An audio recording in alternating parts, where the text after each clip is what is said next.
रहे थे बाघ नदी के आसपास इनको ट्रेस। आप लोगों को मालूम ही है कि 16 तारीख को नेवई थाना की पेट्रोलिंग जब मरोदा डैम के आसपास घूम रही थी, उसी बीच पता चला कि दो लोगों की आवाज़ आ रही है और एक घायल अवस्था में है। एक पुरुष जिसको गले में चोट के निशान थे, खून बह रहा था, धारदार किसी हथियार से उस पर हमला किया गया था।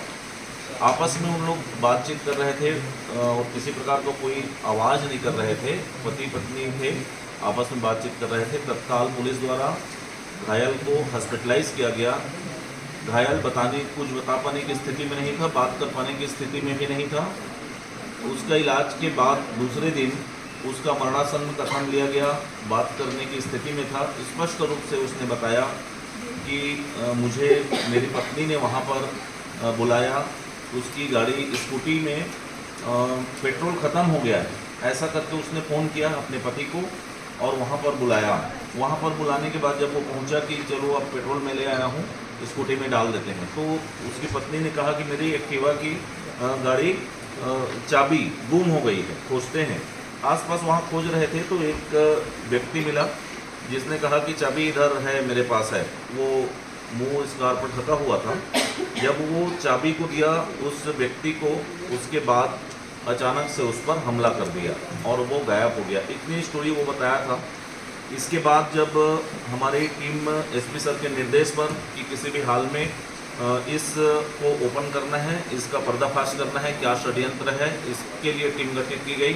सीएसपी भिलाई नगर के नेतृत्व में, चूँकि महिला आरोपियान भी उसमें संदिग्ध लग रही थी, इस कारण से नेवई थाना प्रभारी के साथ साथ वैशाली नगर थाना प्रभारी को भी टीम में शामिल किया गया।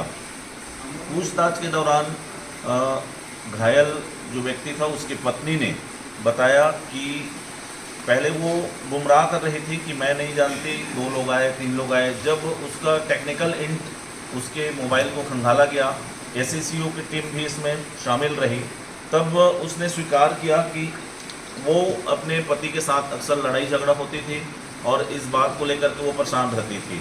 दोनों एक दूसरे पर चरित्र की शंका करते थे।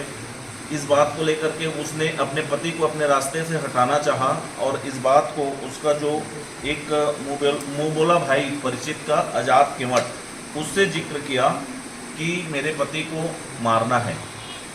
उसने अपने दोस्त आज़ाद केवट का दोस्त है देव कुमार चौधरी, देव कुमार चौधरी और आज़ाद केवट मिल करके प्लानिंग की और एक जय कुमार मेहता नामक व्यक्ति से मिले।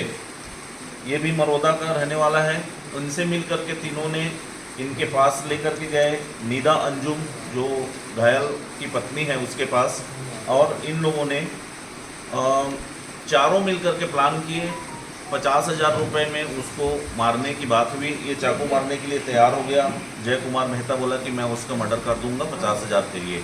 इस तरह की प्लानिंग हुई। इन लोगों ने बैठ के 2-3 दिन तक प्लान किया, षड्यंत्र किया कि कहाँ पर बुलाया जाए, सुनसान जगह हो। और इस बीच उसने एक्टिवा में पेट्रोल ख़त्म हो गया है, इस बहाने अपने पति को मरोदा डैम के पास सुनसान जगह पर बुलाया और ये तीनों अन्य आरोपी स्कॉर्पियो में आए थे और वहाँ पर छुपे हुए थे, स्कॉर्पियो में बैठे हुए थे।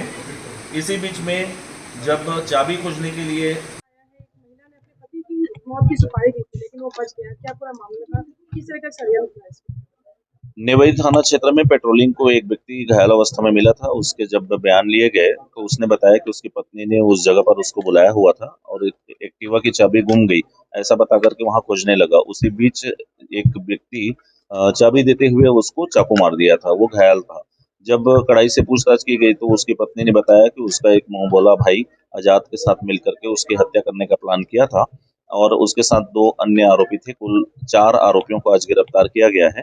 ये चारों आरोपी उनको वहां पर सुनसान जगह में बुला करके हत्या करने की नियत से चाकू से वार किए थे। कारण क्या था इस हत्या के साजिश के? इसमें पति पत्नी एक दूसरे पर चरित्र शंका को लेकर के वाद विवाद होते रहता था, तो उसने बताया कि बार बार विवाद होने से अच्छा है कि इसको रास्ते से निकाला जाए। नहीं, फिरौती का किसी प्रकार का कोई मामला नहीं है।